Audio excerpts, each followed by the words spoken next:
Я хотела пожить еще немного. Эти слова, произнесенные сквозь слезы на глазах у тысяч шокированных зрителей, стали последними для 26-летней японской блогерши и инфлюенсера по имени Мина.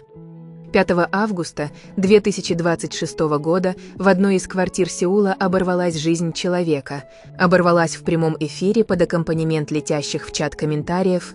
Мина была преданной поклонницей популярной кей-поп-группы ENHYPEN, а ее любимым участником, или, как говорят в комьюнити, биосом, был Ники, но увлечение музыкой, которое должно было приносить радость, превратилось для нее в смертельный капкан. За считанные дни до трагедии девушка оказалась в эпицентре масштабной, беспощадной и абсолютно неконтролируемой травли со стороны собственного фандома – Энджин. Тысячи людей, скрывающихся за анонимными аватарками, посчитали, что имеют право вершить суд над чужой жизнью из-за ошибки на концерте. Сегодня мы детально, шаг за шагом, разберем хронологию этой трагедии. Мы поговорим не только о том, что произошло с Миной, но и заглянем в пугающую бездну современной фандомной культуры. Почему кей-поп-сообщества, созданные ради любви к искусству, все чаще превращаются в цифровые суды линча, и где проходит грань между преданностью кумиру и потерей человечности. Чтобы понять масштаб произошедшего, нужно вернуться немного назад. Мина была известна в сети под ником __НК. Она жила в Сеуле, вела блоги и была тем, кого в индустрии называют активным фанатом или мастер-фансайтом. Она тратила огромные ресурсы, время и деньги, чтобы посещать концерты, покупать альбомы и поддерживать группу. Ее соцсети были наполнены эстетичным контентом, посвященным ENHYPEN и в особенности младшему японскому участнику группы Ники. Для многих Мина казалась успешной. Молодая девушка, живущая в столице Южной Кореи, имеющая возможность быть близко к своим кумирам. Но за красивой картинкой скрывался уязвимый человек. Как позже расскажут ее близкие друзья, Мина находилась в нестабильном ментальном состоянии, с трудом справлялась с личными трудностями и искала в кей-поп спасение от реальности. К несчастью, именно эта гиперфиксация и сделала ее уязвимой.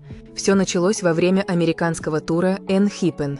Мина посетила фансайн, мероприятие, где фанаты могут лично пообщаться с айдолами и подарить им подарки. Мина приготовила для участников, в частности для Сону и Ники, цветочные композиции. Однако во время подготовки или вручения этих цветов что-то пошло не так. По сообщениям очевидцев, ее действия посчитали нарушающими личные границы артистов. В деликатной атмосфере фансайна это создало заминку и, как утверждали некоторые, испортило настроение участникам. В обычной жизни такое событие назвали бы неловкостью. Но в мире кей-попа, где границы между фанатом и артистом строго регламентированы, это стало искрой, упавшей в бочку с порохом. Как только информация о неподобающем поведении на фансайне просочилась в сеть, многотысячный фандом среагировал мгновенно. В адрес Мины полились первые обвинения. Ее обвиняли в сосценизме, преследовании айдолов, неуважении к их пространству и эгоизме.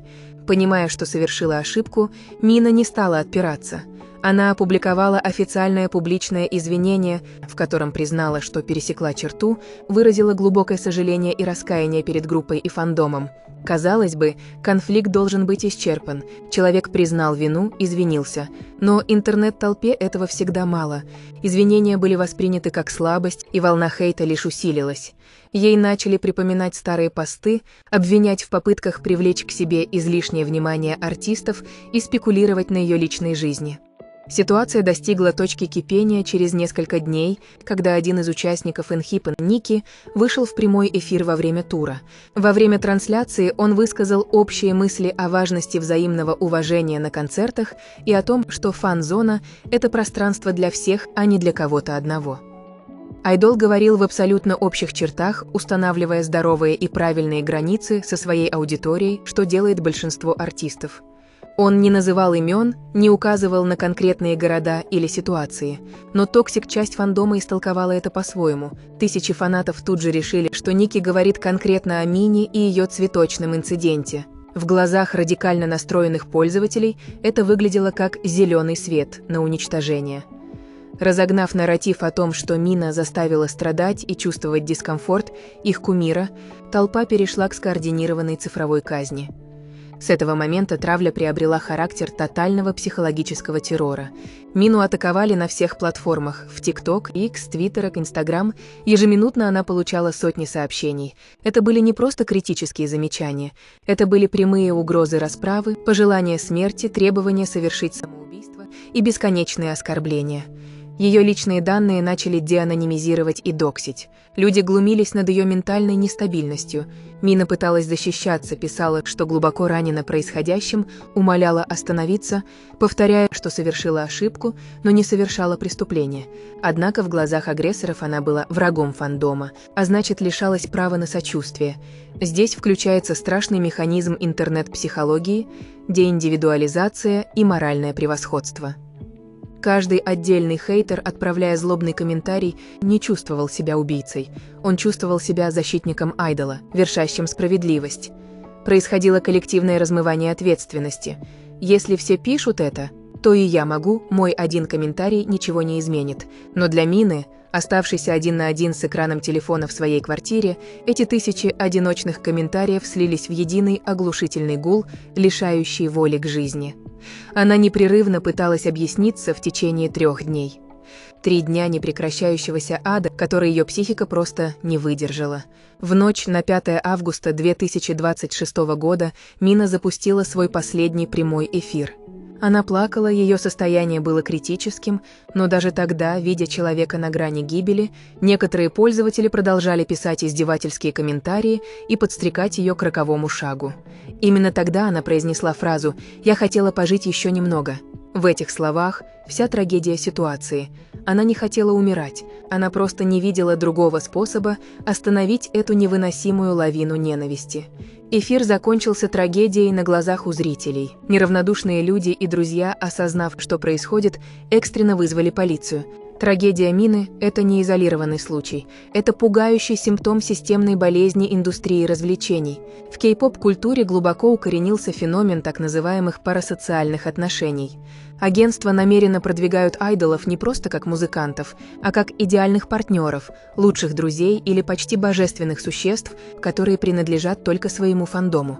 Из-за этого у некоторых фанатов стираются границы реальности. Они начинают испытывать чувство собственности по отношению к артисту. Любой другой фанат, который подошел слишком близко, получил слишком много внимания или якобы проявил неуважение, воспринимается как личный враг, оскверняющий их святыню. После гибели Мины в сети началась новая волна абсурда. Радикальные фанаты начали обвинять самого Ники. Появились хэштеги с обвинениями артиста в том, что его слова спровоцировали травлю. Но давайте будем честны и объективны.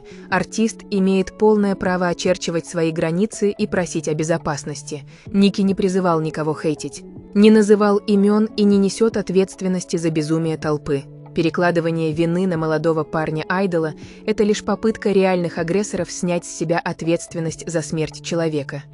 Мину убили не слова айдола. Мину убила конкретная группа людей, которая устроила ей травлю, прикрываясь именем артиста. Победа в очередной фандомной войне, получение лайков за токсичный твит или попытка доказать свое мнимое моральное превосходство в сети не стоят и никогда не будут стоить человеческой жизни. За каждым никнеймом, за каждой аватаркой с айдолом сидит живой человек со своими болями, страхами и хрупкой психикой. История Мины должна стать суровым уроком для каждого из нас. Кей-поп – это музыка, которая должна объединять людей, дарить надежду и спасать в темные времена. Когда увлечение превращается в культ, требующий человеческих жертв, это значит, что система сломалась. Давайте помнить, что слова ранят в реальном мире, даже если они написаны в виртуальном. Будьте добрее друг к другу, берегите себя и своих близких, покойся с миром, Мина.